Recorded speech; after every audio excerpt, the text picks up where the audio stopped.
Hey guys, my name is Brian. Here on the End User, we talk about not just smartphones, but all things tech.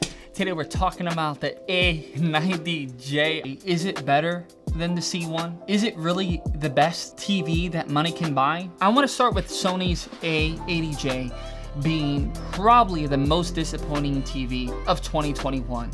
Obviously, the C1 was a better TV. There's a reason why most people are recommending the TV. If picture quality was that much better than the C1, they would simply recommend the Sony over the C1. The only time they ever recommended the Sony over the C1 is if it was the A90J. That says a lot, because the C1 was a way better TV than people give it credit for. It supported 4 2.1 HDMI ports, had lower latency for gaming, had more color vibrancy for movie watching, and if you got it calibrated, it was just as accurate as the Sony could be. There's a lot to say about the C1, and when I compared it to the A80J, it was a no contest. It wiped the floor with every Sony TV that came into this house. The A80J had a matte display. It's been proven over and over that it reduces clarity, and it reduces sharpness, and it reduces brightness, and it reduces color vibrancy, right? So maybe that's what was pushing the C1 ahead. Now, I picked up the A90J feeling like I would return it. Like, I was like, there's no way that I'm gonna keep this TV. We have a perfect TV right now, and there's really no reason to send it back to LG. I mean, I won the panel lottery, but I heard everyone talking about the A90J, and I had to go and pick it up.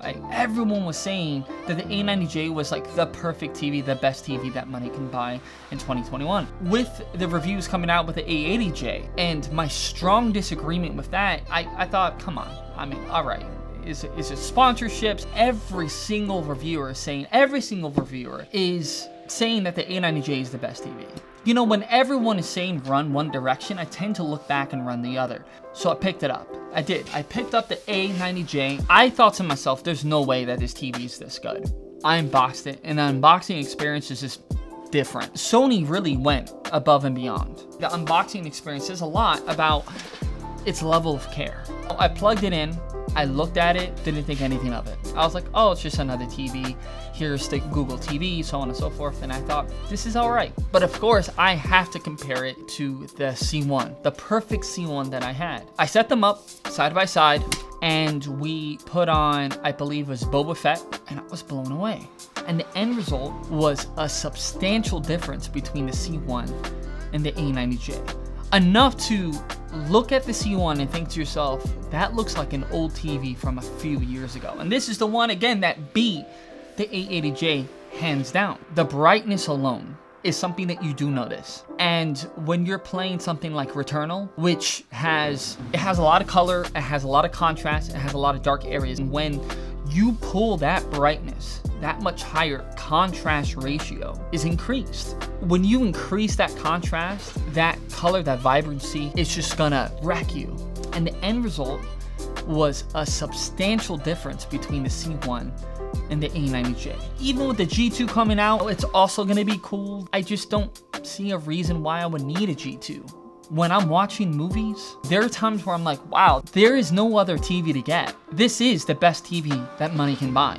As of right now, the A90J is the best TV that you can get in 2021 and 2022, period. Get an A90J. And if you can't afford it, get a C1. So that was my review on the A90J, truly a master series TV, the best gaming TV money can buy, the best TV money can buy in 2021 and 2022. If you agree or disagree, let me know what you guys think about the A90J in the comments below. And if you liked the video, hit the like button. If you didn't like the video, hit the like button anyway.